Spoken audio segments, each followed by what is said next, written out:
Hi friends, welcome back to our channel Anand Mamata vlogs. అందరు ఎలా ఉన్నారు? మేమైతే చాలా బాగున్నాం. నేనైతే మీ అందరికీ వసంత పంచమి శుభాకాంక్షలు చెప్పాలనుకుంటున్నాం.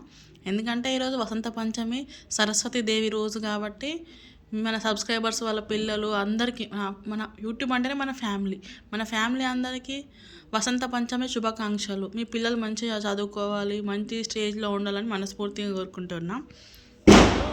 వసంత పంచమి కాబట్టి పొద్దున్నే లేచి మా పిల్లలు ఇంట్లో అన్ని పనులు చేసుకొని పిల్లలు నేనైతే గుడికి అయితే వెళ్ళినాం. గుడికి వెళ్ళి వచ్చినాక ఇంట్లో పూజ చేద్దామని ఇంట్లో పూజ కోసం దేవుని ప్రసాదం వండడానికి పరమాన్నం వండాలనుకున్నా.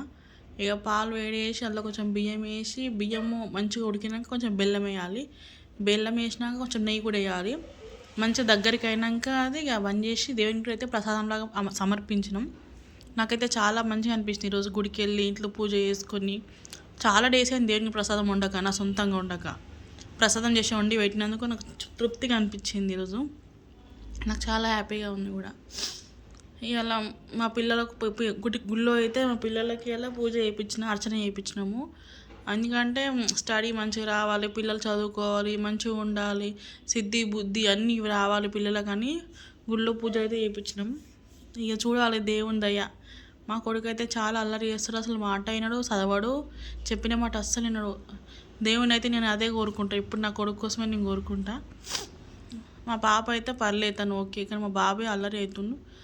అల్లరి మాని మంచిగా చదువుకోవాలని దేవునికి అయితే మొక్కిన. దేవుడు మార్చాలి నా కొడుకుని, చెప్పిన మాట వినాలి, మంచిగా చదువుకునేలా చేయాలి దేవుడు.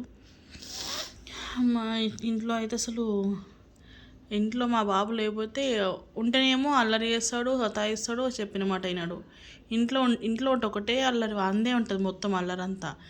ఇక మా బాబు లేడనుకో ఇంట్లో, నాకైతే అసలు ఏదో లేదు, ఇల్లంతా బోసిపోయినట్టు ఉంటుంది మా బాబు లేకపోతే. అట్లుంటుంది అన్నమాట. పిల్లలు ఉంటే ఒకలాగా, పిల్లలు లేకపోతే ఒకలాగా. పిల్లలు ఉంటేనేమో ఇట్లా, పిల్లలు లేకపోతేనేమో అట్లా ఉన్నట్టుంది పరిస్థితి. నాలానే అందరి పరిస్థితి ఉంటుంది అనుకుంటున్నా. మీ ఇంట్లో కూడా ఇలానే ఉంటుందా? నిన్న నైట్ అయితే అసలు అనుకోలేము, అట్లా అసలు ఘోరం. అసలు ఇంటి పక్కన మేము బయట పిల్లలు తీసుకొని మేము మా పిల్లలు ఆడుతుంటే బయట కూర్చుంటే ఒక అంకుల్ బైక్ పైన వస్తుండు, సడన్గా స్కిడ్ అయి పడిపోయిండు. అమ్మో, నాకైతే చాలా భయమైంది అంకుల్ని చూసి. ఆయనకు హెల్మెట్ ఉంది కాబట్టి తలకేం దెబ్బ తగలలేదు.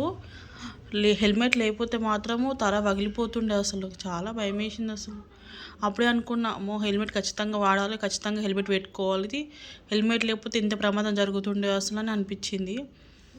మా ఆయన అయితే అస్సలు హెల్మెట్ పెట్టుకోమంటే అస్సలు పెట్టుకోడు. ఇక నేను ఆ ఇన్సిడెంట్ చూడంగానే నాకు భయం వేసి ఆయనకి చెప్పేసిన.